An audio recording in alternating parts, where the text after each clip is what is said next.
Assalamualaikum warahmatullahi wabarakatuh. Perkenalkan, nama saya Dinda Cynthia dengan NIM 2130 Di sini saya akan menyampaikan tentang APBN. Menurut definisi APBN, Rencana Keuangan Tahunan Pemerintah Negara Indonesia yang disetujui oleh DPR. APBN berisi daftar sistematis dan terperinci nomor rencana penerimaan dan pengeluaran negara selama 1 tahun anggaran atau 1 Januari sampai 31 Desember. Penyusunan APBN, pemerintah mengajukan rancangan APBN dalam bentuk RUU tentang APBN setelah melalui pembahasan DPR menetapkan undang-undang tentang APBN selambat-lambatnya 2 bulan sebelum tahun anggaran dilaksanakan. Pelaksanaan APBN 1. Setelah APBN ditetapkan dengan undang-undang, pelaksanaan APBN dituangkan lebih lanjut dengan peraturan Presiden. 2. Berdasarkan perkembangan di tengah-tengah perjalannya tahun anggaran, APBN dapat mengalami revisi atau perubahan untuk melakukan revisi APBN. Pemerintah harus mengajukan RUU perubahan APBN untuk mendapatkan persetujuan DPR. 3.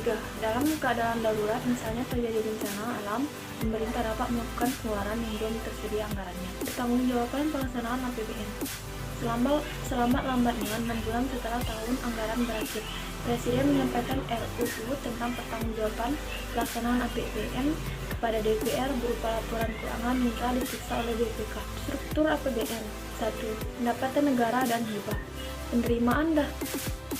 Penerimaan dalam negeri terdiri atas A. Penerimaan perpajakan terdiri atas pajak dalam negeri, terdiri atas pajak penghasilan atau PPh, pajak pertambahan nilai atau PPN, pajak bumi dan bangunan atau PBB, biaya perolehan hak atau tanah dan bangunan dan atau BPHTB, cukai dan pajak lainnya.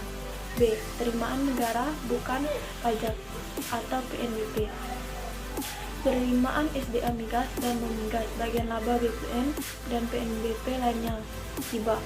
Hibah mempunyai pengertian bantuan yang berasal dari swasta, baik dalam maupun luar negeri dan pemerintah luar negeri.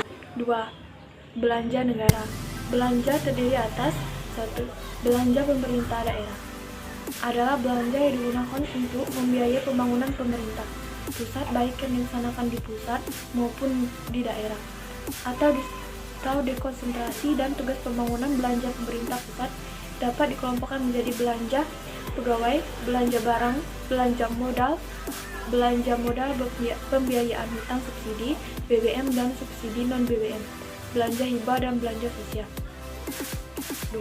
Belanja daerah adalah belanja yang dibagi-bagi ke pemerintah daerah untuk kemudian masuk dalam pendapatan APBN daerah yang bersangkutan, dana bagi hasil, dana alokasi umum, dana alokasi khusus, dan dana otonomi khusus. Fungsi APBN. 1.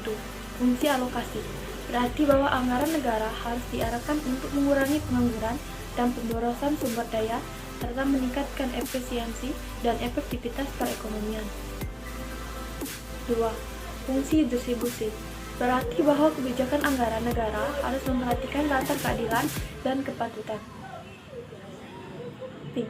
Fungsi distribusi memiliki makna bahwa anggaran pemerintah menjadi alat untuk memelihara dan mengupayakan keseimbangan fundamental perekonomian.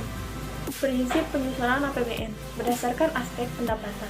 1. Intensifikasi penerimaan anggaran dan jumlah dan kecepatan penyetoran. 2. Intensifikasi penagihan dan pemungutan piutang negara. 3. Penuntutan ganti rugi atas kerugian yang diderita oleh negara dan penuntutan denda berdasarkan aspek pengeluaran. 1. Hemat efisien dan sesuai dengan kebutuhan. 2. Terarah, terkendali sesuai dengan rencana program atau kegiatan. 3.